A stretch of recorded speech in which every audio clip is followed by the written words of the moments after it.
ఆంధ్రప్రదేశ్లో రాజకీయం ఒక్కసారిగా వేడెక్కింది. రాజకీయాల నుంచి తప్పుకుంటున్నట్లు వైసీపీ అగ్రనేతల్లో ఒకరైన ఎంపీ విజయసాయిరెడ్డి ప్రకటించారు.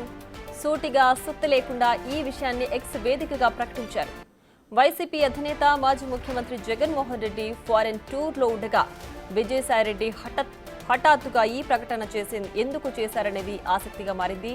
దీనిపై ఒక్కొక్కరు ఒక్కోలా స్పందిస్తున్నారు.